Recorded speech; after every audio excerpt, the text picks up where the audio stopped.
그들이 걸어 나올 때 나는 128호실 옆 내 차 보닛 위에 앉아 있었다. 그녀의 얼굴은 창백했고 내 눈을 똑바로 쳐다보지 못했다. 내가 차에서 내리자 그가 방어적으로 손을 들어 올렸고 나는 그들에게 내 시간을 낭비할 가치도 없는 사람들이라고 쏘아붙였다. 그러고 나서 나는 차를 몰고 떠났다. 이 대립은 오랜 역사에서 비롯되었다. 나는 그의 가족이 우리 옆집으로 이사 왔을 때 지훈을 만났고 우리 둘 다 8살이었다. 우리는 동네에서 유일한 남자아이들이었고 자연스럽게 쌍둥이 형제처럼 친해졌다. 4학년이 되자 우리는 함께 운동을 했고 항상 서로를 지켜주었으며 고등학교 내내 떨어질 수 없는 사이였다. 나는 혜진을 만났다. 나는 고등학교 1학년이었고 우리는 데이트를 시작했으며 졸업할 때까지도 함께였다. 지우는 아름이라는 여자와 사귀었고 그들은 졸업 파티 밤에 나와 혜진과 더블 데이트를 했다. 혜진은 옆방에서 나에게 순결을 주었고 그곳에서는 지훈과 아름이도 똑같은 일을 하고 있었다. 고등학교 졸업 후 지훈은 해군에 입대했고 나와 혜진은 대학 학위를 따기 위해 공부했다. 나는 한양대학교에서 토목공학을 공부했고 혜진은 가까운 거리였음에도 불구하고 연세대학교에서 정보기술을 선택했다. 캠퍼스에서 우리의 관계를 유지하는 것은 꽤 어려웠다. 혜진은 연세대학교 친구들이 그녀의 행동을 폭로하기 전까지 내가 모르는 다른 사람을 만나기 위해 나와의 약속을 가끔 취소했다. 어느 날 저녁, 나는 혜진과 한 남자가 신촌의 한 레스토랑으로 들어가는 것을 미행했다. 나를 본 혜진은 그를 피했고 그들의 만남이 그날 밤 이전에 이미 시작되었음을 암시했다. 이것은 그들의 첫 만남이 아니라는 신호였고 내가 전혀 몰랐던 행동 패턴을 드러냈다. 그들이 무슨 이야기를 나누고 있었는지는 모르겠지만 혜진은 불편해 보였고 계속해서 나를 힐끗거렸다. 식사를 마친 후 태연한 척하며 나는 그녀에게 인사도 없이 떠나 다음 날인 금요일에 집으로 운전해 갔다. 약속 날짜가 왔고 나는 나타나지도 취소 전화를 하지도 않은 채 지나갔다. 대신 나는 책에 몰두하며 일시적으로 모든 것과 단절했다. 토요일, 나는 동아리 파티에 참석했고 깊은 인상을 남긴 하윤을 만났다. 일요일, 공부에 열중하고 있을 때 초인종 소리가 나를 방해했다. 문구멍을 통해 보니 혜진이 밖에 서 있었다. 나는 문을 열었고 그녀는 나를 비집고 들어왔다. 방으로 들어와 나를 향해 돌아서며 그녀가 물었다. 금요일 밤에 어디 있었어? 왜 전화 안 받았어? 나는 문을 닫고 그녀를 향해 돌아서며 물었다. 뭐라고? 그녀가 대답했다. 질문이 3개인데 어떤 것부터 대답해야 할까? 빙빙 돌리지 말고 민준아. 무슨 일이야? 그녀가 재촉했다. 알았어. 내가 원하는 순서대로 대답할게. 첫째, 어디 있었냐고? 주로 여기 있었어. 토요일 밤에는 동아리 파티에 가긴 했지만.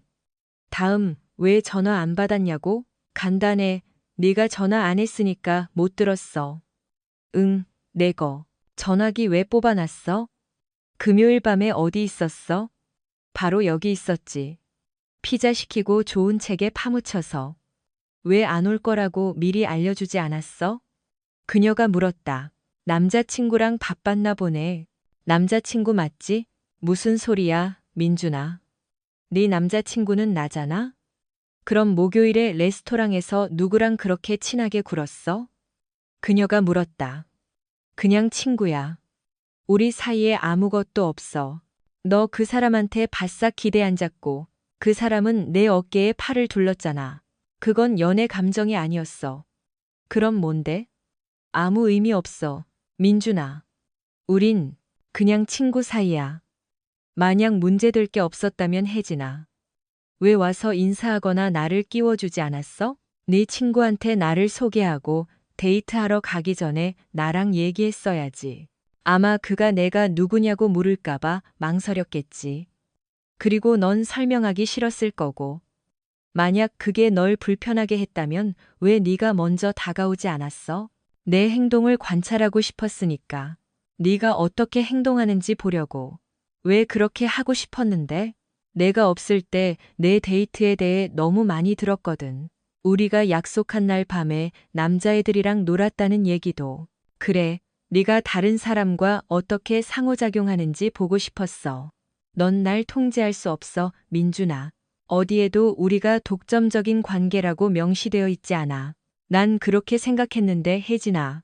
우리가 약속했다는 걸 보여주기 위해 내가 반지랑 과잠바를 준 걸로 기억하는데. 과잠바랑 반지? 정말이야, 민준아. 너무 유치하잖아. 그럴지도 모르지만 그건 고등학교 때 일이었고, 우리가 졸업했을 때 넌 그것들을 돌려주지 않았고, 학교가 끝났으니 우리도 끝났다고 말하지 않았잖아. 하지만 만약 그게 널 구속하지 않는다고 느낀다면 이해해. 내가 파티에서 귀여운 여자를 만나서 전화번호를 받은 것처럼 이제 그녀에게 전화해도 된다는 거지. 혜진의 얼굴이 굳어지더니 마음대로 해. 상관없어라고 쏘아붙이고는 떠나버렸다. 그녀가 떠나는 것을 보며 나는 그녀가 변명하지도 이전 행동을 반복하지 않겠다고 약속하지도 충성을 맹세하지도 않았다는 것을 깨달았다. 그녀는 여학생에서 성숙했고 변화를 요구했다. 우리의 과거를 생각하면 힘들었지만 지금 그녀의 감정을 무시하는 것보다 해결하는 것이 현명했다. 월요일부터 수요일까지 과제에 바빴던 나는 마침내 목요일에 하윤과 연락이 닿았다. 대화를 나눈 후 우리는 금요일 저녁에 데이트를 약속했다. 나는 그녀를 데리러 갔고 우리는 저녁을 먹으러 갔다. 영화를 보는 대신 그녀는 아는 파티에 가자고 제안했고 우리는 8시쯤 홍대의 한 오피스텔에 도착했다. 운명의 장난처럼 혜진과 그녀가 목요일에 함께 있었던 그 남자가 내가 가장 먼저 본 사람들이었다. 세상에 나는 중얼거렸다. 무슨 일이야? 하윤이 그들에게 물었다. 나는 혜진과 그 남자를 가리켰다. 저 사람들 알아? 그녀는 알아. 꿀꿀이. 응, 그게 그녀 별명이야. 하윤이 그게 그녀 별명이야. 어떻게 그렇게 바람둥이 같아? 꿀꿀이라고 불리다니? 확실해? 남자친구가 있는데도 다른 남자랑 놀아나는 사람을 달리 뭐라고 불러? 남자친구가 여기 있는데? 정말 확실해. 특히 소문에 대해서는? 솔직히 직접 확인하지는 못했지만 몇몇 사람들이 그녀와 바람기 있는 만남을 가졌다고 말했어. 어떻게 그녀를 아는지는 명확히 말하지 않았네. 난 그녀가 결혼하려고 했던 사람이야. 지난주 목요일에 그녀가 지금 함께 있는 그 사람과 있는 걸 보기 전까지는 말이야. 오, 세상에, 드라마틱한 일이 벌어질까? 아냐. 우리는 일요일에 헤어졌으니까 공식적으로 끝났어. 목요일 일이 없었다면 내게서 메시지를 받을 확률은 매우 낮았겠지만, 목요일 일이 있었고 우리는 즐기러 여기 왔으니 시작해볼까? 그녀는 내 손을 잡고 나를 이끌었다. 나는 집주인 혜진을 만났다. 그녀는 처음에 옆으로 비켜서서 내가 파티에 있는 것을 보고 놀란 듯 보였다. 그녀가 여기서 나를 만날 줄 몰랐기 때문인지, 아니면 새 남자친구와 함께 있는 것을 들켰기 때문인지는 확실하지 않았다. 나는 그녀를 무시했고, 하윤은 나를 지훈과 그의 아내인 예술가에게 소개했고, 우리는 음료를 주문하기 전에 간단히 이야기를 나눴다. 지하층은 댄스 플로어로 변해 있었다. 하윤과 나는 춤을 추고 사람들과 어울리며 즐거운 시간을 보냈다. 내가 혜진을 힐끗 볼 때마다 그녀의 표정은 읽기 어려웠다. 11시쯤 하윤은 토요일 계획이 있다며 돌아가자고 제안했다. 모두에게 작별 인사를 한 후 나는 하윤을 집에 데려다 주었다. 내 전 여자친구가 오늘 너한테 엄청 신경 쓰던데 그녀가 말했다. 아마 내가 거기 있어서 놀랐을 거야. 아니, 내 생각엔 그녀가 네가 다른 사람과 있는 걸 보고 불편해했던 것 같아. 안타깝게도 우리 관계가 끝난 건 그녀 때문이야. 그럴지도 모르지만 그녀가 그것에 대해 행복해 보이지는 않았어. 아닐 수도 있지만 그녀는 적응해야 할 거야. 그게 내가 너를 더 많이 보게 된다는 뜻이야. 아니면 내가 다른 여자애들과 데이트를 시작한다는 뜻이야? 나는 한 번에 한 여자애와 데이트하는 걸 선호해. 오늘 밤 즐거웠고 네가 괜찮다면 다시 데이트 신청할 거야. 너만 만날 거야. 만약 내가 준비가 안 됐다면? 만약 그녀가 독점적인 관계를 원한다면? 만약 그녀가 거절하면 나는 데이트할 다른 사람을 찾을 것이다. 만약 그녀도 거절하면 나는 그녀에게 다시 연락할 것이다. 만약 그녀가 여전히 거절하면 나는 항상 동의하는 사람을 찾을 때까지 계속할 것이다. 내 접근 방식이 마음에 들어. 그리고 난 준비됐어. 내일 밤 어때? 좋아. 나는 그녀를 문까지 바래다 주고 잘 자라고 키스했고, 내가 돌아서서 가려고 할 때, 그녀는 나를 붙잡고 잠시 시간을 달라고 했다. 그녀를 마주보고 돌아서자 그녀가 고백했다. 나 첫 데이트 때 키스한 적 없는데 뭐든 처음은 있는 법이니까. 그러고 나서 그녀는 나에게 키스하고 소리쳤다. 내일 봐 그녀가 말했다. 집으로 가는 길에 아버지가 혜진이가 걱정돼서 전화했다고 알려주셨다. 나는 그녀에게 다시 전화하기엔 너무 늦었다고 설명하고 평소처럼 다음날 아침에 전화하겠다고 약속했다. 토요일 아침 나는 늦잠을 잤고 마침내 커피를 타러 부엌에 갔을 때 엄마가 혜진이에게 전화하라고 재촉했다. 오늘 아침에 2번이나 전화했어. 커피 마시고 나서. 커피 다 마시기 전까지는 전화하지 마. 너희들 괜찮아? 이제 더 복잡해졌네. 그녀가 전화해야 한다는 걸 알까? 그건 그녀의 결정이야. 바로 그때 전화벨이 울렸고 엄마가 받더니 나를 바꿔주었다. 혜진이야. 전화를 받고 인사했다. 응, 왜 전화 안 했어? 어젯밤에 너무 늦게 들어와서 못했어. 게다가 방금 일어났고. 그게 아니잖아. 왜 어젯밤에 나한테 전화 안 했어? 평소처럼 금요일에 데이트하자고? 우리 지난주 일요일에 이 얘기했잖아. 혜진아, 넌 우리가 더 이상 공식적인 연인이 아니라고 했고 다른 사람과 데이트하는 것에 동의했잖아. 네가 그렇게 하면 나도 그렇게 할 거라고 했더니 넌 서둘러 가버렸잖아. 그런 뜻이 아니었어. 민준아, 넌 그걸 이해했어야지. 더 이상 거짓말하지 마. 혜진아. 넌 지난주 목요일 밤에 내가 봤던 그 남자랑 있었던 게 분명해. 난 그 사람하고 같이 있지 않았어, 민준아. 난 그 파티에 갔어. 혼자였고 그는 우연히 거기에 있었어. 물론이지, 혜진아. 내가 믿고 싶은 대로 믿어. 하지만 그게 아무것도 바꾸지는 않아. 너에 대해, 그리고 무슨 일이 있었는지에 대해 많은 이야기를 들었어. 예를 들어 내 별명이 꿀꿀이라는 거. 네가 뭘 들었는지 모르겠지만 민준아. 그건 지어낸 얘기야. 레스토랑에서 내 친구랑 있는 너를 본 후에 내가 왜 믿지 말아야 하지?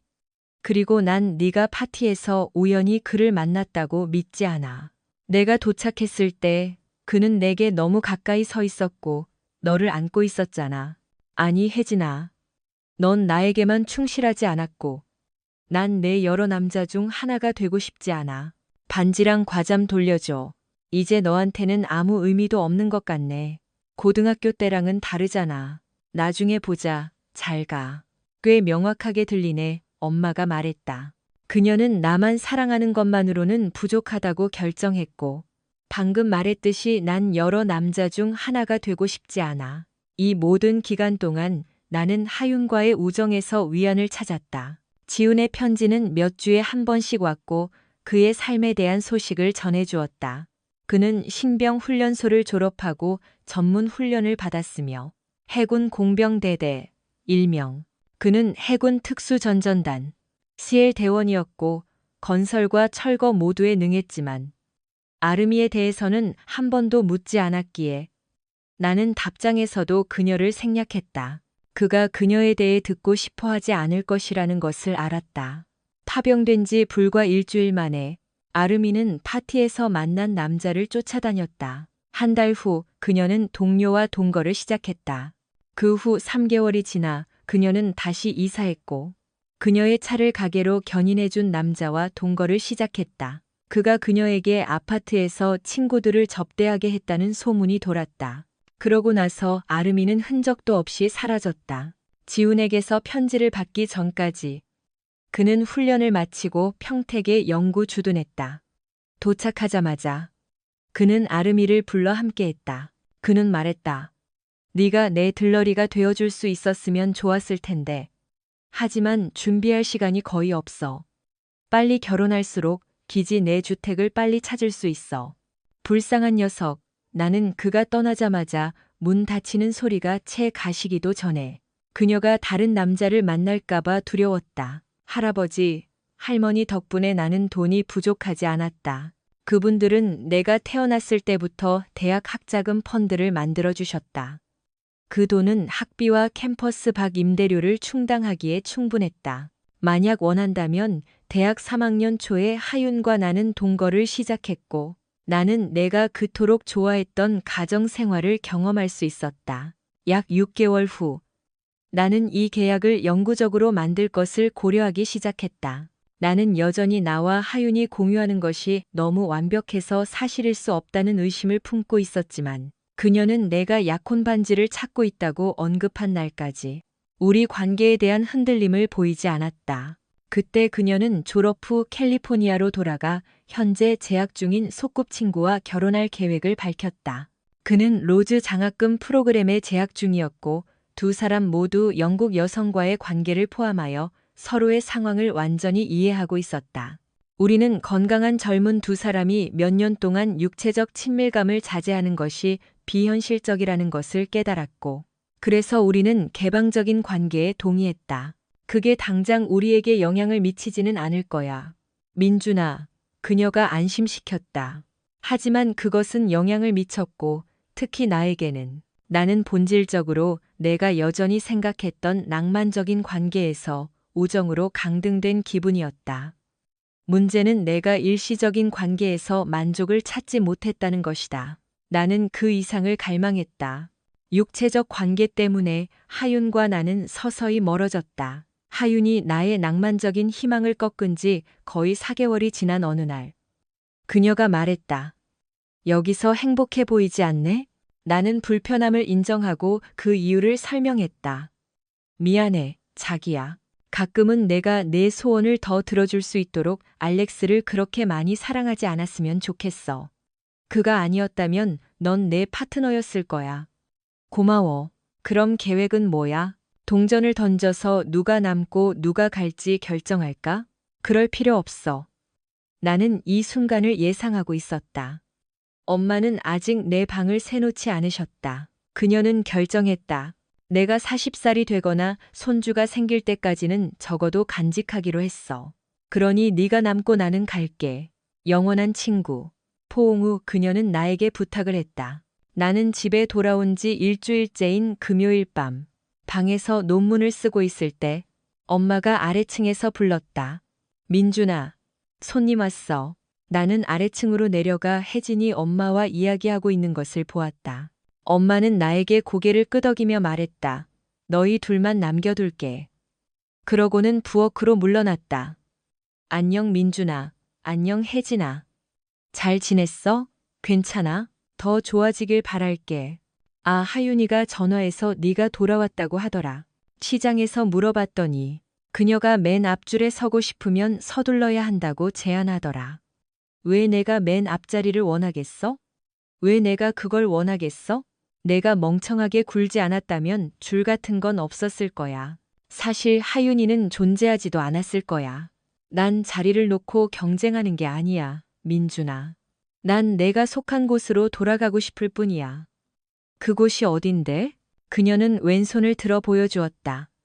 나는 내 반지를 돌려준 적이 없어.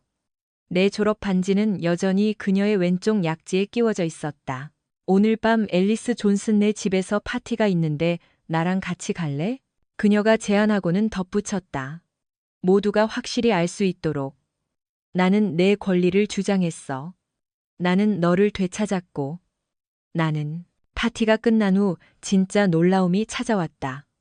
그녀는 내가 그녀를 집에 데려다 주는 동안 조수석 창밖을 내다보며 조용히 있었다.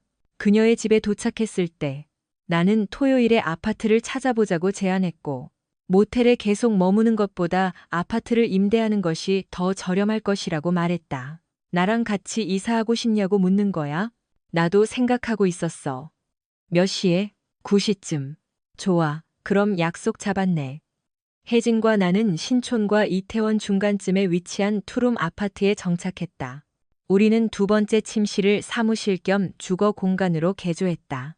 이사를 한 지 약 한 달 후 혜진의 컴퓨터 책상은 내 책상 옆에 놓였다. 지우는 30일간의 휴가를 얻어 혜진과 나와 많은 시간을 보냈다. 나는 지훈과 아름이가 함께 있는 것을 보았고 그들은 서로에게 매우 잘 맞는 것 같아 그녀에 대한 이전의 의심이 의심스러워졌다. 그러나 지훈이 부대로 복귀한 지 3주 만에 아름이는 지훈이 섬에 주둔하고 있을 때 나타났다. 아름이는 그가 기지로 돌아올 때까지 기다리지 않기로 결정했고 그녀는 현재 연인과 함께 2주 동안 사라졌다. 3주 후 평택에서 지훈을 방문했을 때 그녀의 관계에 대한 소문이 다시 떠올랐다. 옛 연인과의 관계는 난잡한 파티와 그룹 모임을 포함했다.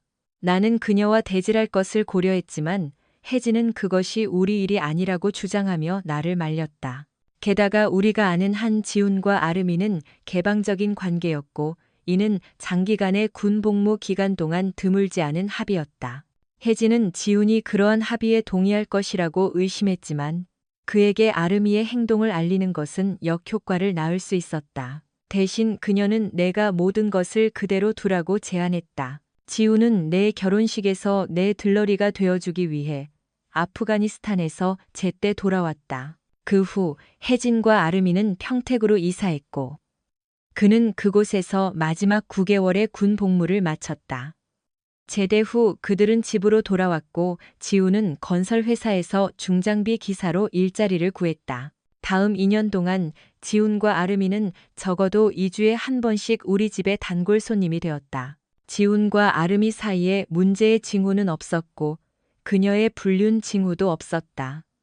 혜진의 가설은 특히 지훈이 일하는 회사가 지훈은 알래스카 송유관 건설 입찰에 성공했지만 공사 현장의 혹독한 조건 때문에 그는 4개월간의 작업 기간 동안 아름이를 집에 남겨두기로 결정했다. 그러나 일주일도 채 지나지 않아 아름이는 지훈의 회사 사장인 김성수와 함께 모텔에서 발견되었다. 그 후 성수의 차는 거의 매주 밤 지훈의 집 파티에스에 주차되어 있는 것이 목격되었다. 알래스카 프로젝트에 문제가 발생하여 지훈은 2개월 더 자리를 비워야 했다.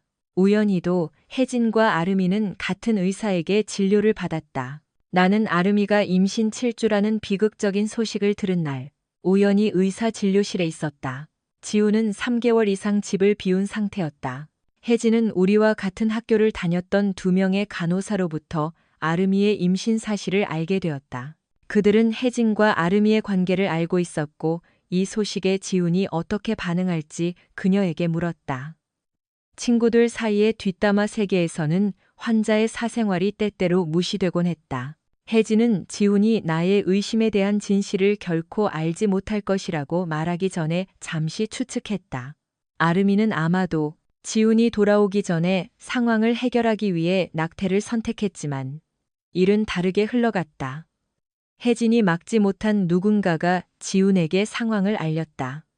지훈이 돌아왔을 때 그는 차를 빌려 근처에 눈에 띄지 않게 주차하고 멜로가 자기 집에 도착하여 아름이와 함께 들어가는 것을 목격할 때까지 기다렸다. 그들이 친밀해질 시간을 주기 위해 15분간 기다린 후 지훈은 그들의 불륜 관계에 대한 증거를 기록하기 위해 디지털 카메라를 들고 집으로 들어갔다. 그 후 구급차가 출동하여 멜로는 경찰이 도착했을 때 병원으로 이송되었다. 그들은 처음에 지훈이 사진 증거를 제시할 때까지 그를 구금할 계획이었다. 지훈은 연속 촬영 모드의 캐논 레벨 카메라를 사용하여 멜로가 그에게 돌진하는 장면을 연속으로 촬영했다. 멜로는 단순히 지훈에게서 카메라를 빼앗으려 했을 수도 있지만 사진 순서에 근거하여 지훈은 자신이 공격받고 있으며 단지 자신을 방어하고 있다고 인식했다. 경찰은 이 설명을 받아들이고 떠났다. 20분 후 아름이는 여행 가방을 들고 현관으로 나와 문을 잠갔다. 그녀가 이혼한 후 이혼 소송은 순조롭게 진행되었고 감정적 고통을 야기한 것에 대한 멜로에 대한 소송도 마찬가지였다. 게다가 지훈은 멜로를 성희롱으로 고소하며 멜로가 단지 그를 마을에서 내쫓고 그의 아내와 동거하기 위해 그를 고용했다고 주장했다. 멜로는 대중의 관심을 피하기 위해 법정 밖에서 합의할 수도 있었지만 그는 소송을 다투기로 선택했고, 이는 직원의 아내에 대한 그의 행동이 공개되는 결과로 이어졌다. 오랜 기간 마을을 떠나 있었음에도 불구하고 배심원단은 지훈에게 유리한 판결을 내렸고 그에게 13억 원을 지급했다. 법률 비용과 세금을 지불한 후 멜로 씨는 7억 5천만 원 이상을 남겼다. 그는 이 돈으로 집 대출을 갚고 수영장을 설치하고 새 포드 F350을 샀다.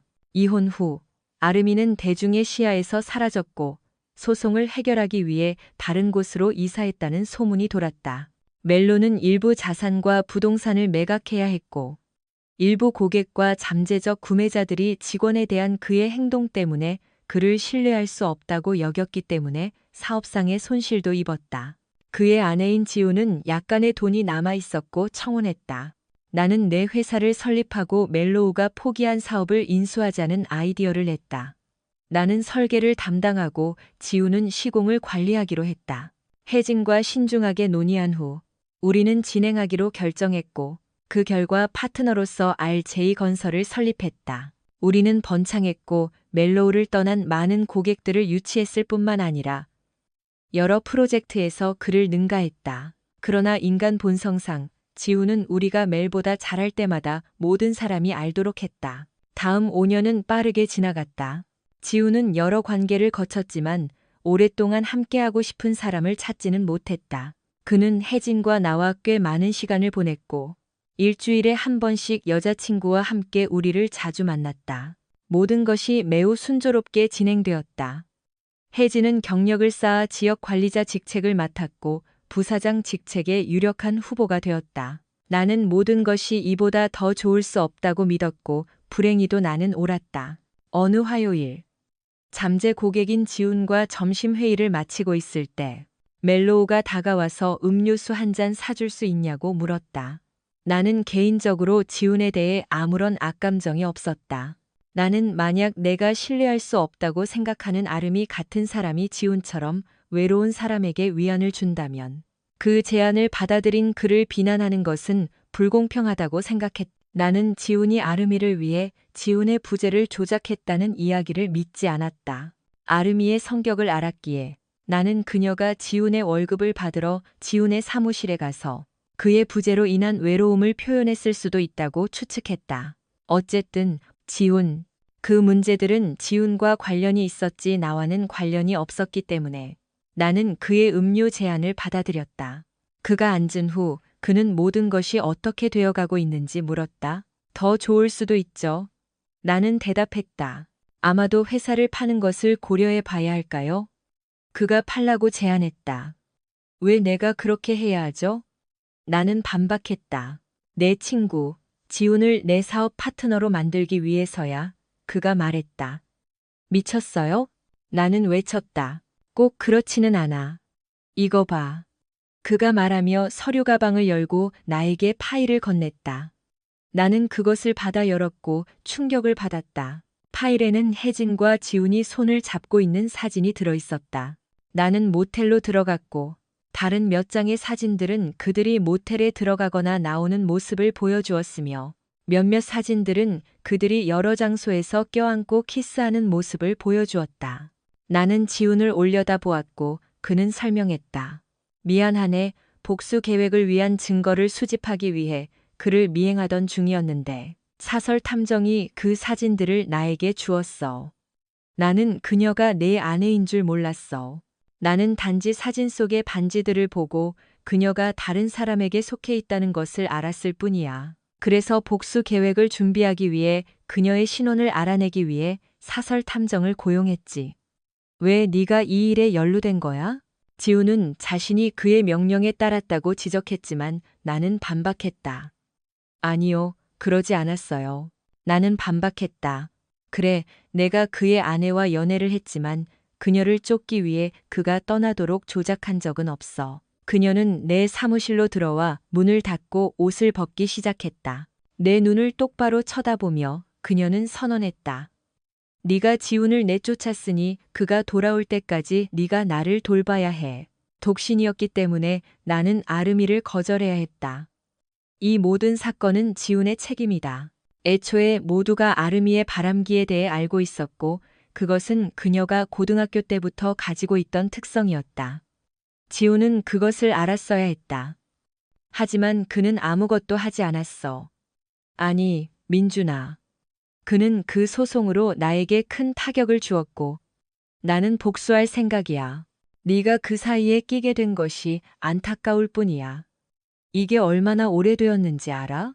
사설 탐정의 조사 결과에 따르면 적어도 1년, 아마도 그 이상일 거야. 만약 그녀가 의심하지 않았다면 어떻게 그렇게 오랫동안 발각되지 않을 수 있었을까? 네가 어떻게 알아낼 수 있었겠어? 그럼 왜 내 지분을 사려고 하는 거야? 지훈의 파트너가 되는 것의 이점은 뭐야? 동등한 파트너십이라고 생각해.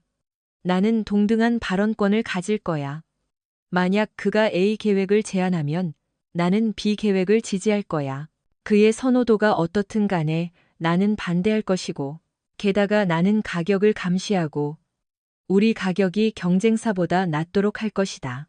나는 회사를 파산 직전까지 몰고 갈 것이고, 지우는 그 결과를 감당해야 할 것이지만, 너도 완전히는 아니더라도 어느 정도는 감당해야 할 것이다.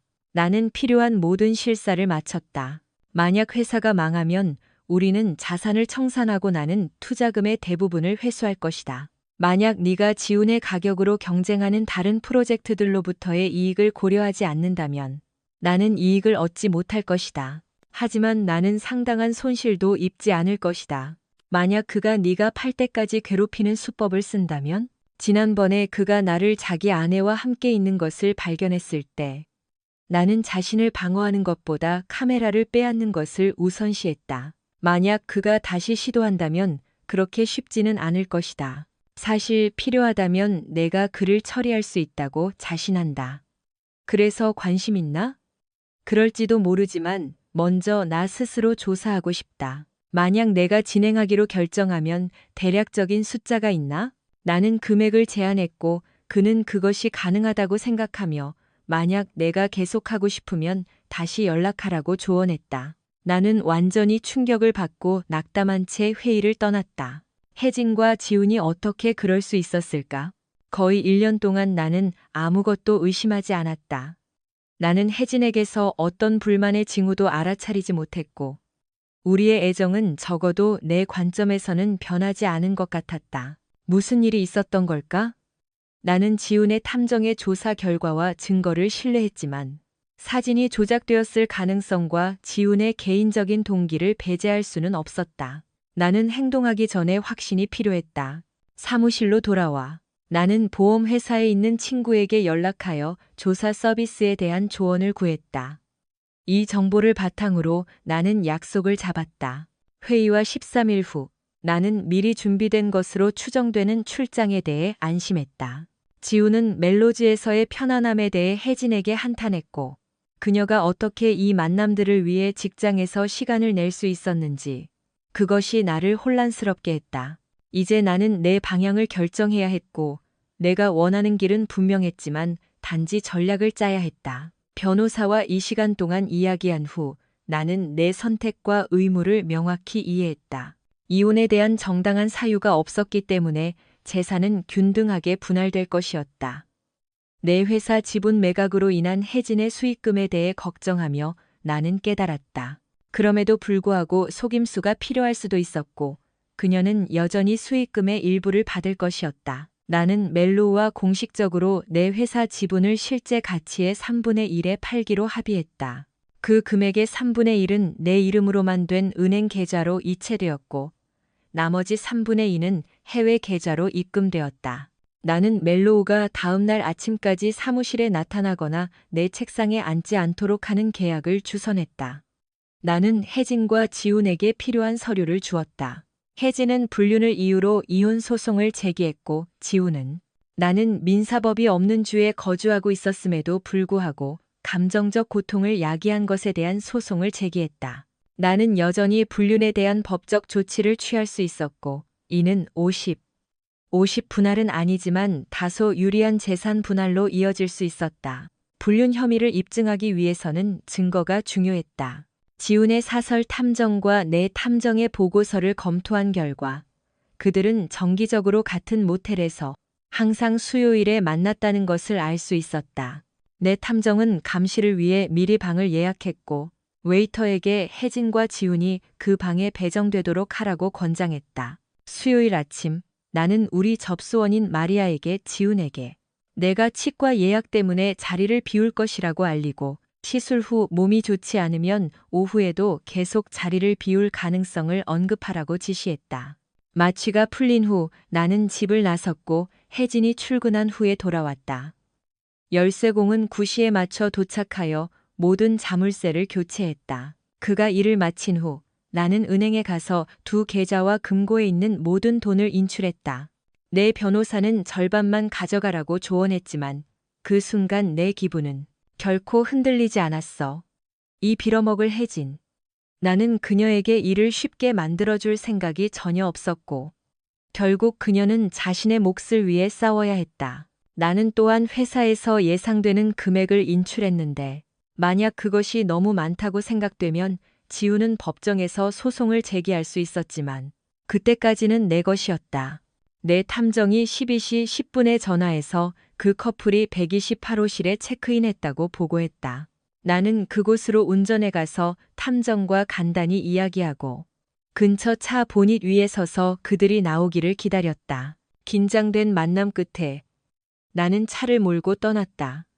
방금 한 남자를 떠나자마자 나는 그들에게 다가가 이혼 서류와 함께 그 서류들을 건넸다. 혜진은 집에서 나에게 500피트 떨어져 있으라는 임시 접근 금지 명령을 받았다. 이 명령을 받기 위해 나는 약간의 속임수를 써야 했다. 나는 제3자가 지훈과 혜진이 보험과 내 사업 지분 가치에 대해 논의하는 것을 나에게 알려주었다는 이야기를 꾸며내야 했다. 접근 금지 명령이 영구적으로 될지 여부를 결정하기 위한 심리가 계류 중이었지만 몇 주가 걸릴 수도 있었다. 그것은 단지 혜진을 불안정하게 만들기 위한 또 다른 전술이었다.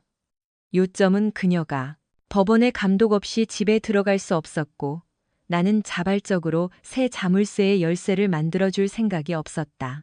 재산 몰수 소송에 대한 지훈의 서류와 함께 짧은 메모가 있었다. 이런 소송이 어떻게 진행되는지 잘 알지. 피해자가 되는 기분은 어때? 모텔을 떠나면서 나는 휴대폰으로 지훈에게 전화했다. 모든 것이 준비되었어. 내일 사무실에서 좋은 첫날 보내길 바랄게. 나는 공항으로 운전해 가서 장기 주차장에 차를 세우고 휴대폰을 글러브 박스에 넣고 비행기에 올랐다.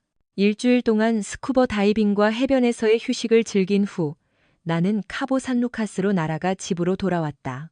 전화기를 켰을 때 예상대로 대부분 혜진으로부터 온 음성 메시지로 가득 차 있었지만 지훈으로부터 온 메시지도 4개 있었다. 당신은 그가 나와 이야기하고 싶어하는 마지막 사람이라고 생각할 것이다. 하지만 나는 그들 둘 다와 이야기할 기분이 아니었다. 내가 설명을 원했을까? 물론 왜 그랬는지 이해하고 싶었지만 나는 그들을 뒤로하고 앞으로 나아가는데 집중하기로 결정했다. 그들의 배신 이유는 내가 말하고 싶은 것이 아니었다. 나는 변호사에게 일주일간의 부재에 대해 알고 있었기 때문에 그에게 나의 귀환을 알리기로 결정했다. 그는 혜진에게 연락하라고 제안했다. 그녀는 법원의 감독하에 집에 들어가 내 소지품을 가져가기 위해 하루에 2번씩 나에게 연락을 시도했다. 나는 그에게 법원과 협의하여 그녀가 집에 들어갈 수 있도록 지시할 생각이었는데 다른 아이디어가 떠올랐다. 그녀를 더욱 혼란스럽게 할 기회였다. 나는 그녀에게 전화해서 그녀의 필요에 대해 물었다. 나는 옷과 다른 물건들이 필요했지만 법원의 감독이 있어도 집에 들어갈 수 없었다. 왜냐하면 나는 열쇠가 없어서 문을 부수고 들어갈 수 없다고 했어요. 그녀가 설명했다. 가져갈 게 아무것도 없어. 나는 대답했다. 모든 것을 자선 단체에 기부했어. 네 기만적인 행동을 떠올리게 하는 것은 아무것도 원하지 않아. 네 것은 아무것도 남아있지 않아. 머리핀 하나조차도 그녀가 반박했다. 그럴 권리 없어. 그녀가 외쳤다. 나한테는 모든 권리가 있어. 네가 나를 배신할 권리가 있었던 것처럼. 우리 얘기 좀 해야 해. 나는 대답했다. 네가 생각하는 것과는 달라. 그녀가 간청했다. 솔직해지자, 혜진아. 네가 지훈과 함께 행복하지 않다는 걸 알아. 확신해. 잘 가, 혜진아. 나는 전화를 끊었다. 내 소지품은 아직 집에 있었고, 나는 그녀가 그것을 되찾는 것을 의도적으로 지연시켰다. 그것은 내가 그녀를 불안하게 만드는 방식이었고, 그녀가 곧 소지품을 되찾지 못하도록 했다. 나는 항상 우리 접수원 겸 비서, 회계사, 요리사, 그리고 다재다능한 청소부인 마리아와 좋은 관계를 유지했기 때문에 그녀에게 안부를 묻기 위해 전화했다. 나는 괜찮았지만 회사 상황은 좋지 않았다. 지훈과 지우는 사소한 일로 계속 다투었다. 지우는 명령을 내렸고 지우는 따르기를 거부했다. 주문이 계속해서 접수되고 취소되었다. 그들이 분쟁을 해결하는 동안 작업은 정체되었다. 나는 지쳐서 지난주 금요일에 사표를 냈지만 지훈이 월급을 2배로 올려주겠다고 제안해서 남기로 결정했다. 그들은 심지어 지난주 목요일에 싸웠지만 아무도 이기지 못했다. 비록 지훈의 코가 부러졌지만 왜 우리를 버렸어? 왜 지훈 편을 들었어? 나는 그녀에게 전체 이야기를 들려주었다. 그녀는 잠시 침묵하다가 대답했다. 이제 남을 이유가 더 생겼네. 그게 뭔데? 지훈을 도울 수 있어. 난 지훈을 좋아한 적이 없어. 그는 내가 약혼한 것을 알면서도 계속해서 나를 희롱했고, 심지어 한 번은 내가 그와 데이트하는 것에 동의하면 나를 보내주겠다고 암시했다. 우리 둘 다 그가 데이트라고 말했을 때 무슨 뜻인지 알고 있었다. 만약 그가 나를 보내준다면 어떻게 생각하냐고 물었을 때 그는 침묵했다. 이유를 말해줬어야 했는데 그건 개인적인 일이었고 나는 스스로 해결했다. 너와 혜진의 일은 안타깝지만 아마 긍정적인 면도 있을 거야. 적어도 나에게는 왜? 네가 다시 독신이 되었다는 뜻이잖아. 다른 사람이 쫓아다니는 기분이 어때? 약혼하지 않았어? 그때까지는 약혼했었어. 나는 그 멍청이가 혜진이 너에게 했던 짓을 나에게 하는 것을 발견했다. 그게 언제였어? 약 3주 전. 만약 네가 원한다면 내가 다시 데이트를 시작할 때 너를 우선순위에 둘게. 하지만 그건 한참 후의 일일 거야. 혜진에게 반대할 이유를 주지 않을 거야. 기다릴 수 있어. 하지만 외롭고 저녁 먹을 사람이 필요하면 나를 기억해줘. 기꺼이 그렇게 할게, 자기야. 그리고 고마워. 그날 내 전화는 16번 울렸고 14번은 혜진에게서 2번은 지훈에게서 걸려왔다. 그 녀석이 뭔가를 구걸하려고 전화했다면 내가 듣고 싶은 말을 할 수 있을지 상상할 수 없었다. 분명히 나는 전화하지 않았다. 나는 모든 전화를 지우고 집에 가서 스스로 요리를 했고 갑자기 지훈 멜로우에게 전화해서 그의 계획에 대해 물었다. 나쁘지 않아. 전혀 나쁘지 않아. 그가 도착했을 때 나는 내 책상에 앉아 있었어. 그는 내가 눈살을 찌푸리는 것을 보고 왜 내가 사무실에 있고 내 책상에 앉아 있는지 물었어. 나는 킥킥 웃으며 그에게 내가 그의 새 파트너라고 말했어. 그때 그의 표정은 정말 볼만했어. 그가 우리 계약서 사본을 검토할 때 귀에서 연기가 나는 것을 거의 볼 수 있었을 거야. 나는 거의 즉시 순조롭게 시작하도록 도와줬어. 그는 윌킨스 현장의 굴삭기와 다른 장비들의 디젤 연료가 바닥났기 때문에 연료 트럭을 불렀다. 그가 사무실을 떠난 후 나는 전화해서 주문을 취소했다. 굴삭기 중 하나가 연료가 바닥났고 지훈은 얼라이드에 전화해서 그들을 혼냈다. 그들은 내가 주문을 취소했다고 알렸고 그의 그런 행동을 용납하지 않을 것이며 다른 곳에서 연료를 찾으라고 제안했다. 그때 그가 나에게 와서 내가 뭘 하고 있는지 알려달라고 요구했다. 나는 얼라이드가 우리에게 너무 비싼 가격을 청구하고 있었고 더 나은 가격을 찾고 있었다고 설명했다. 거기서부터 상황이 악화되기 시작했고 한 소식통이 나에게 너희 둘이 싸웠다고 말해주었다. 그래. 지난주 목요일에 모든 것이 끝났고 결과는 아마 내가 그를 쓰러뜨릴 수 있을 거라고 생각했을 때 약간 낙관적이었을지도 모르지만 나는 내 것을 얻었고 그에게 좋은 것을 주었다. 알겠다. 계속하고 내 계획에 행운을 빈다. 전화를 끊고 나는 방으로 가서 사무실로 만들고 컴퓨터를 켜고 이력서를 작성하기 시작했다. 나는 다음 날부터 구직 활동을 시작할 계획이었다. 내가 타이핑을 하고 있을 때 초인종이 울렸고 문을 열었다. 나는 막 문을 열었는데 지훈이 거기에 서 있었다. 뭘 원해? 우리 얘기 좀 해야 해. 민준아. 아니, 안 돼. 내 잘못이 아니야, 민준아. 그녀가 나를 유혹했어. 그녀는 아름이가 나에게 한 짓 때문에 내가 힘든 시기에 나를 발견했어.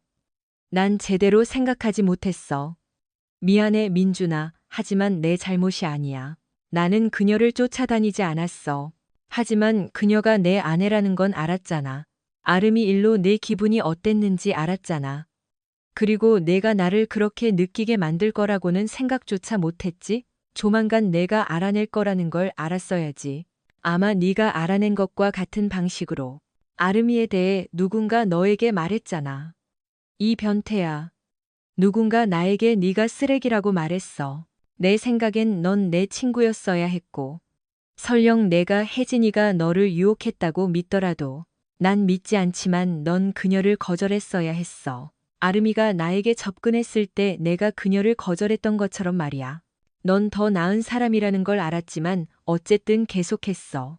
그리고 설령 그녀가 주도했고 내가 놀랐다고 해도 그게 두 번째, 세 번째, 네 번째. 그리고 그 이후의 모든 횟수를 변명해 주지는 않아. 아니, 넌 내 등을 찔렀어. 간단해. 왜 나한테 멜로우를 줬어? 그때 내가 알아차렸을 때의 기분과 내가 느꼈던 분노를 생각하면 만약 내가 너한테 손을 댔다면 일이 다르게 끝났을지도 몰라. 하지만 넌 내가 감옥에 갈 가치가 없어. 게다가 멜로우와 엮이는 것은 싸움의 결과보다 더 오래 지속되는 고통을 가져다 줄 거야. 하지만 있잖아, 그때 내가 느꼈던 분노는 사라졌고 그때 내가 그를 때렸어. 나는 그의 셔츠를 잡고 그를 집 안으로 끌고 들어가 문을 쾅 닫고 그에게 내 분노를 쏟아냈어. 내가 그를 밖으로 끌고 나갔을 때 그는 의식을 잃었어. 그를 차에 태우고 차로 돌아왔을 때 내 얼굴에 번진 희죽거리는 미소를 믿지 못할 것이다. 아마 경찰이 오겠지만 나는 걱정하지 않는다. 나는 그가 나를 공격했고 나는 자신을 방어했다고 말하면 된다. 나는 그가 멜로우와 싸운 것을 언급하고 내가 내 사업 지분을 멜로우에게 팔아서 그가 화가 났고 복수하려 했다고 말할 것이다. 다음 날 나는 14개의 구직 신청서를 제출하고 변호사와 연락했다. 그는 다음 주 월요일에 임시 접근 금지 명령 심리가 예정되어 있다고 언급했지만 나는 아직 혜진이나 그녀의 변호사는 혜진에게 연락하는 것을 고려하고 있었지만 나는 변호사 고용을 지연시키는 것이 그 주 내내 우리 사이의 모든 연락을 지연시키는 것을 의미했기 때문에 그렇게 하지 않기로 결정했다. 나는 구직 신청서에 대한 응답을 받았고 수요일에는 애틀랜타, 목요일에는 볼티모어에서 면접을 보았다. 두 면접 모두 마음에 들었지만 샌디에이고의 한 회사로부터도 응답을 받아 따뜻한 기후에 대한 나의 관심이 더욱 커졌다. 나는 다음 주 화요일에 면접을 잡았다. 월요일이 되어 접근 금지 명령 심리가 열렸고 놀랍게도 판사는 근거를 찾지 못했다. 그 명령을 유지하기 위해 법원은 나에게 혜진이 집에 들어갈 수 있도록 허락하라고 명령했다. 혜진은 그녀의 변호사와 함께 도착하여 나에게 이야기하려고 했다. 나는 옆으로 비켜서서 변호사의 도움을 구하고 그녀의 옆으로 돌아왔다. 내 변호사가 올 때까지 기다렸다가 나한테 얘기해. 나는 강조했다. 오늘 밤에 올 거라고 알려주려고 왔어. 그녀가 대답했다. 아니, 안 와. 2시 30분에 면접이 있어서 수요일까지는 돌아오지 않을 거야. 6시 이후에 방문해도 돼. 그녀의 변호사가 말을 시작했지만 나는 말을 끊었다. 그녀는 법원의 감독 없이 이 집에 발을 들여놓지 못해. 대리인이 모든 것을 감독할 것이고 너도 내 변호사를 참석시킬 수 있어. 아니, 그건 안 돼. 그들은 그녀가 뭘 가져가는지 모를 거야. 만약 그녀가 부적절한 것을 가져가면 나는 그것을 되찾기 위해 싸워야 할 거야. 그녀는 2주 동안 집을 비웠고 48시간 더 버텼어. 그녀에게 해가 되지는 않을 거야. 내가 단호하게 말했다. 그녀의 변호사는 한숨을 쉬었다. 그럼 판사의 판결을 기다리자. 그가 돌아서서 떠나려 할 때 혜진이 끼어들었다. 잊어버려, 기다릴 수 있어. 나는 고개를 끄덕이며 말했다. 수요일 6시. 떠나기 전에 잠깐만, 민준아. 우리 얘기 좀 할 수 있을까? 아니, 나는 대답했고 샌디에이고에서의 면접에 만족하며 건물을 나섰다. 나는 집에 돌아와 그들로부터의 소식을 간절히 기다렸다. 6시에 혜진은 그녀의 변호사 사무실의 대리인과 함께 도착했다. 법원이 지정한 여성은 6시에 도착했고 20분간의 커피 대화 동안 그녀는 법원의 관찰자로서 자신의 역할을 설명했고 압수된 물품 목록을 작성하고 분쟁 중인 물품을 기록할 의무가 있었다. 나는 분쟁 중인 물품 목록은 필요 없다고 그녀를 안심시켰고 만약 필요하다면 그녀가 원하는 것은 무엇이든 가져가도 된다고 했다. 왜 그녀에게 그렇게 강경하게 나가나요? 그녀는 나를 배신했고 25년 이상 가장 친한 친구와 또 그랬어요. 법적 결과를 감수하지 않고는 폭력으로 보복할 수 없었지만 복수하고 그녀에게 약간의 고통을 주기 위해 뭔가를 해야 했어요. 많지는 않지만 뭔가였죠. 초인종이 울렸을 때 나는 혜진과 그녀를 동반한 변호사 사무실의 남자를 집으로 들여보내고 잔디를 깎으러 밖으로 나갔다. 집에 돌아왔을 때 모두가 떠났고 혜진만 부엌 식탁에 앉아 차를 마시고 있었다. 내가 들어서자 그녀는 고개를 들었다. 날 속였어. 내 물건은 하나도 자선단체에 기부하지 않았잖아. 아마도 아니었겠지만 네가 그럴 권리가 없다고 말했을 때 내 반응을 보는 게 정말 즐거웠어. 모든 것이 그녀에게 속한 줄은 몰랐어. 이걸 해결하는데 생각보다 시간이 더 걸릴 거야. 나는 주머니에서 열쇠 뭉치를 꺼내 집 열쇠를 뽑아 그녀에게 건넸다. 이사할 필요 없어. 금요일에 열쇠를 가지러 와도 돼. 금요일 나는 짐을 다 쌀 거야. 왜? 나는 면접을 보고 있고 이사할 거야. 직장을 구하자마자 내 말은 왜 집을 나에게 넘겨주고 떠날 거면서 그런 행동을 했냐는 거야? 접근 금지 명령이랑 내 물건 버렸다고 거짓말한 건 뭐야? 순진한 질문이네. 네가 나한테 한 짓을 생각하면 어떻게든 복수해야 했어. 폭력 대신 평화적인 해결책을 선택한 것에 감사해. 내가 너를 폭행하지 않았다고 해서 네가 용서받은 건 아니지만 법적 결과를 감수하지 않고 내가 할 수 있는 최선의 선택이었어. 오늘 밤에 얘기 좀 할 수 있냐고 물었을 때 네가 거절했던 걸로 기억하는데. 하지만 그래도 이혼은 불필요하다고 설득해 볼게. 현실을 직시해, 혜진아. 내가 한 짓을 생각하면 우리가 이 결혼 생활을 구원할 방법은 전혀 없어. 하지만 그게 너에 대한 내 감정을 바꾸지는 않아, 민준아. 난 널 사랑하고 너도 알잖아. 지훈과 있었던 일은 그냥 실수였어. 멍청한 실수. 난 항상 지훈을 좋아했지만 그에 대한 내 감정은 너에 대한 내 사랑과 비교할 수 없어. 지훈에 대한 내 감정은 중요하지 않아. 사실은 네가 그와 즐거운 시간을 보냈다는 거야. 네가 그를 사랑했든 아니든. 그건 배신이고 내 감정에 대해 의심해서는 안 돼. 아름이와 지훈의 일을 알았을 때 내가 얼마나 괴로워했는지 기억해. 너무 속상해서 그에게 말할 뻔했지만 네가 말렸잖아. 그게 네가 나에게 똑같은 짓을 하면 내가 어떻게 느낄지 명확하게 보여줬어야 했어. 그리고 내가 알아채지 못하게 하려고 했다는 변명은 하지 마. 바람 피우는 사람들은 항상 들키게 마련이야. 지훈이 아름이의 진실을 알게 된 건 누군가 그들이 함께 있는 것을 보고 그에게 알려줬기 때문이야. 나도 너와 지훈의 일을 같은 방식으로 알게 됐어. 그 모텔, 너에 대한 내 사랑은 아무 의미도 없는 거야? 아니, 혜진아. 아무 의미도 없어. 왜냐하면 그게 네가 나를 배신하는 것을 막을 만큼 충분하지 않았으니까. 하지만 민준아, 그건 정말 아무 의미도 없었어. 중요하지 않았어. 예상치 못한 상황이었고 사고였어. 내 전 가장 친한 친구와 관계를 맺은 것이 어떻게 사고로 여겨질 수 있지? 네가 산타페에 있을 때 그가 우리 집에 왔어. 그는 아름이 때문에 너무 힘들어했어. 그녀와 헤어진 후에도 그는 그녀를 그리워했어. 우리는 술을 한잔했고 그가 울기 시작했을 때 나는 그를 위로하려고 그를 안아줬어. 그때 나는 이게 잘못된 것이라고, 이러면 안 된다고 생각했던 기억이 나. 하지만 그 느낌은 이상하게도 좋았어. 인정해야 해. 그것은 또한 이상하게도 흥분됐어. 네가 다음에 집을 비웠을 때 지훈이 왔고 우리 둘 다 그의 의도를 알았고 우리는 다시 관계를 가졌어. 여기에는 사랑 같은 건 없어, 민준아. 진부하게 들리겠지만 그건 순전히 육체적인 것이었어. 내 인생의 일시적인 흥분이었을 뿐이야. 그 모든 시간 동안 나는 너를 소홀히 한 적이 없어. 나는 너를 진심으로 사랑했고, 민준아. 너도 알잖아. 우리는 이걸 극복할 수 있어. 이혼은 필요 없어. 사랑은 이와 아무 관련이 없어, 혜진아. 나는 이혼해야 해. 나는 자신을 배신한 사람과 함께 사는 것은 힘들어. 혜진아, 넌 내 신뢰를 배신했어. 만약 내가 남는다면 나는 항상 널 감시하고 다른 잘못된 행동을 경계할 거야. 너 자신도 속임수에서 즐거움을 찾았기 때문에 계속했다고 인정했잖아. 네가 다시는 그러지 않겠다고 얼마든지 약속할 수 있지만 내 확신은 아무런 무게가 없어.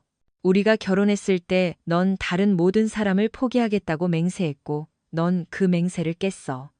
내가 하는 말을 믿기 어려워, 혜진아. 지훈의 이야기는 내 이야기와 완전히 달라. 그에 따르면 사고가 아니었다. 그는 네가 그와 게임을 했다고 말했다. 그가 거짓말을 하거나 네가 거짓말을 하거나 문제는 너희 둘이 한 짓 이후 너희 둘 다 나에게 신뢰할 수 없다는 것이다. 그래서 나는 어느 쪽 이야기를 더 믿을 수 없다. 결론은 혜진아, 우리는 끝났어. 나는 포기하지 않을 거야. 민준아, 나는 이혼을 위해 싸울 거야. 나는 우리가 사랑하기 때문에 이걸 극복할 수 있다는 걸 알아. 너는 나에게 화가 났고 나는 그걸 이해해. 하지만 나는 너에게 약속할 수 있고, 특히 지금 내가 모든 것을 명확히 이해했으니 그 약속을 지킬 수 있어. 그 약속을 어기면 내게 큰 대가를 치르게 될 수도 있어. 변호사가 법원에 나에게 상담을 받으라고 명령할 수 있다고 했고, 나는 그게 도움이 될 수 있다는 걸 알아. 사랑해, 민준아. 난 널 보내주지 않을 거야. 넌 내가 지금 널 원하지 않는다는 걸 이해하지 못하는 것 같아. 알았어. 내가 아직 널 사랑하고, 이걸 극복하는데 시간이 좀 걸릴 거라는 건 인정해. 하지만 내가 너와 다시 함께 살 수 있는 방법은 없어. 너와 잠자리에 들 때마다 네가 내 가장 친한 친구, 이 멍청이와 함께 있었다는 생각이 들 거고, 난 그렇게 살 수 없어. 혜진과 이혼하기 위해 싸우지 않을 거지? 왜냐하면 만약 그런다면 나는 네가 지훈과 마지막으로 만났던 영상 테이프를 공개할 거야. 내 모든 가족, 모든 친구, 그리고 모든 동료들이 사본을 받게 될 거야. 나는 너를 위한 개인적인 성인 웹사이트를 만들 것이고, 내가 그것을 올릴 수 있는 수십 개의 아마추어 성인 사이트가 있어. 그리고 나는 내 이름과 주소를 모두 포함해서 그렇게 할 거야. 그게 내 삶을 매우 흥미롭게 만들 거야. 젠장, 민준아. 그런 비디오는 없어. 오, 아니, 잠깐만. 나는 내 서류 가방을 둔 사무실로 가서 사본을 꺼냈어. 젠장, 민준아. 그런 비디오는 없어. 오, 아니, 잠깐만. 나는 내 서류 가방을 둔 사무실로 가서 사본을 꺼냈어. 나는 부엌으로 돌아와 그녀에게 디스크를 건네주며 한번 보라고 했다. 다 보고 나면 다른 사람이 대신 봐주기를 원하는지 결정하라고 했다. 괜찮다면 나는 할 일이 있다. 금요일에 집을 가지러 와도 되지만 이제 목요일과 금요일에는 가야 한다. 나는 집에서 이사했고 대부분의 소지품을 창고에 넣었다. 그러고 나서 나는 고급 아파트 단지에서 한 달 동안 방을 빌렸고 그 달이 끝날 때까지 일자리를 찾을 수 있기를 바랐다. 다음 2주 동안 나는 솔트레이크 시티, 필라델피아, 애틀랜타, 시카고, 디트로이트로 면접을 보러 다녔다. 나는 그것에 대해 꽤 기분이 좋았지만 그들로부터 아무런 응답도 받지 못했다. 나는 책상에 앉아 재정을 계산했고 약 6년 동안 직업 없이 살 수 있다는 것을 깨달았다. 나는 생활비가 더 낮은 다른 도시와 줄을 찾기 시작했고 그 기간을 8년 또는 심지어 10년으로 늘릴 수 있기를 바랐다. 혜진은 이혼 서류에 서명하고 내 변호사에게 돌려주었다. 나는 그것에 대해 거의 후회했다. 나는 그녀와 지훈의 CD를 온 집에 뿌리고 싶었지만 합의는 서명되었다. 우리는 각자 재산을 50-50으로 나누기로 합의했다. 그들이 소송을 제기한 이후로 변호사 비용은 각자 부담했다. 나는 법률 비용을 지불했다. 혜진은 집과 내가 은행에서 빌린 돈보다 약간 더 많은 내 지분을 원했기 때문에 모든 것이 순조롭게 진행되었다. 내가 회사 절반을 판 돈의 절반을 혜진에게 주어야 했던 것은 사실이지만 나는 그것을 계획하고 있었다. 그녀는 내가 너무 싸게 팔았다고 말했지만 내가 매각으로 받은 돈의 나머지 3분의 2는 안전하게 보관되어 있었기 때문에 중요하지 않았다. 나는 몇 가지 흥미로운 소문을 들었는데 내가 더 이상 관련이 없어지자마자 지훈이 위협하기 시작한 것 같았다. 혜진은 그를 끊임없이 스토킹했고 결국 그에게 접근 금지 명령을 받아야 했다. 물론 나는 상관없었지만 그것이 나를 웃게 만들었다. 나는 이혼이 확정될 때까지 행동을 미루기로 결정했다. 마침내 나는 면접을 본 몇몇 회사로부터 전화를 받기 시작했고 샌디에이고의 한 회사는 나에게 다시 면접을 보러 오라고 전화했다. 그러나 내가 전화를 걸어 약속을 잡기 전에 지훈이 나에게 연락해서 물었다. 내 회사 되찾고 싶어? 왜 내 회사를 되찾고 싶겠어? 내가 JY와 다시 함께하고 그를 떠날 수 있도록 너한테 팔았잖아. 왜 내가 다시 그의 파트너가 되고 싶겠어? 물론 원하지 않겠지만 그럴 필요는 없어. 지난번 말다툼 후에 만약 네가 나를 파트너로 만족하지 못하면 내 지분을 사거나 내 절반을 다른 사람에게 팔겠다고 말했어. 그는 약 30초 동안 생각하더니 내 절반에 얼마를 줄 건지 물었어. 그는 내가 너에게 준 돈의 절반을 받아들였어. 질문은 여전히 남아있어.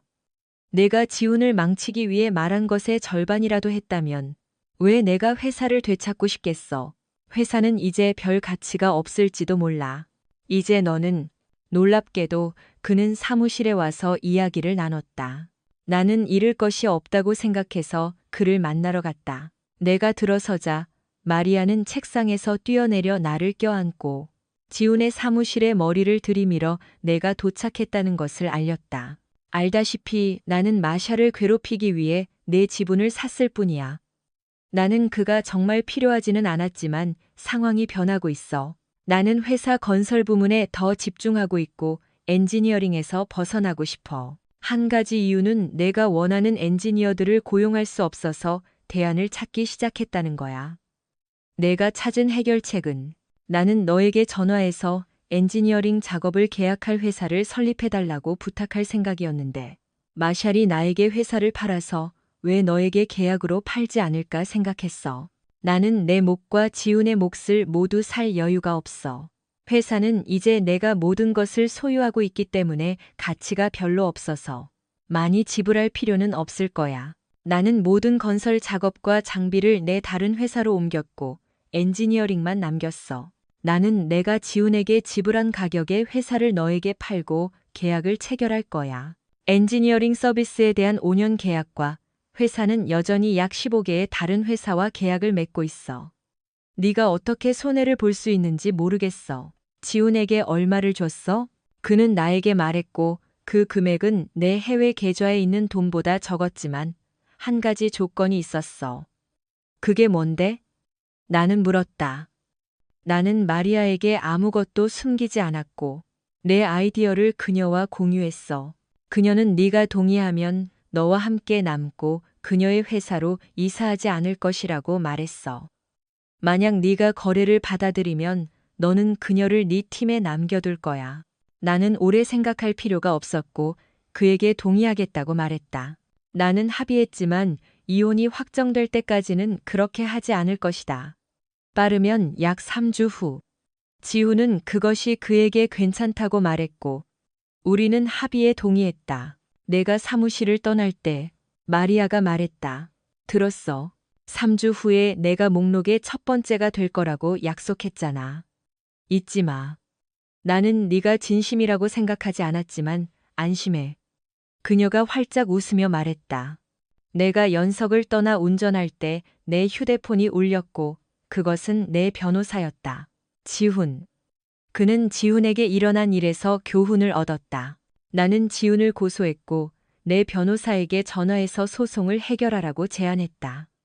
나는 변호사에게 수락하라고 말했다. 나는 얼굴에 활짝 웃음을 띤 채 고급 아파트 단지의 내 방으로 남은 길을 운전해 갔다. 3주 안에 나는 새 직장, 새 여자친구, 그리고 은행에 돈이 있는 새 삶을 시작할 수 있었다. 나는 그 3주를 거처를 찾고 가구를 쇼핑하는 데 보낼 수 있었다. 좋은 사람이 항상 꼴찌라고 누가 말했는가?